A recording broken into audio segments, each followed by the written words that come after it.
En 2003, Lego est au bord du gouffre et perd jusqu'à 1 million de dollars par jour. Comment la petite brique colorée a-t-elle évité la faillite et est devenue l'empire du jouet? Tout commence dans les années 90, Lego, confiante après des décennies de succès, décide de se diversifier.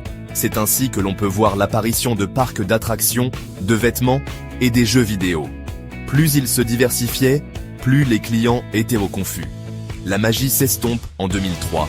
Les ventes s'effondrent à près de 30%, à tel point que l'entreprise se retrouve avec 800 millions de dollars de dettes. C'est là qu'intervient en octobre 2004 Jørgen Vig Knudstorp, le premier CEO externe à la famille fondatrice. Il hérite d'une situation catastrophique. Knudstorp raconte lors d'une interview « Quand je suis devenu CEO en 2004, Lego était au milieu d'une crise sérieuse.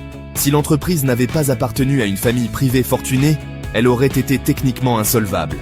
La situation était si critique que même les analystes prédisaient que les jouets de construction traditionnels attireraient jamais une génération élevée aux iPads et jeux vidéo. Un constat s'impose. Lego a oublié son cœur de métier.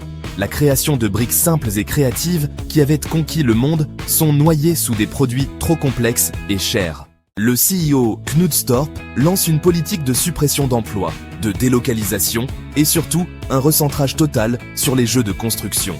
La stratégie consiste à revenir aux fondamentaux de Lego, les briques. Des partenariats intelligents sont réalisés, d'après les Échos, l'alliance avec Star Wars et Harry Potter relance l'attrait auprès d'une nouvelle génération.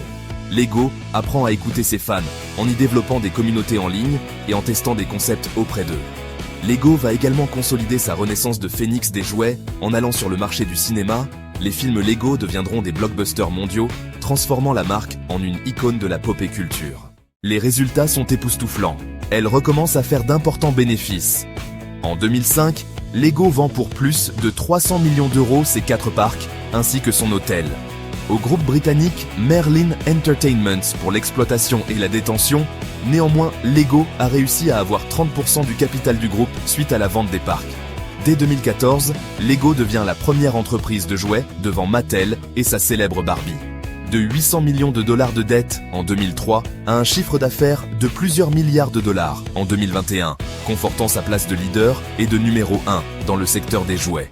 Lego a réussi l'un des plus grands comebacks de l'histoire économique. Alors, quelle était votre création Lego préférée? Pense à liker et t'abonner si cette capsule t'a plu.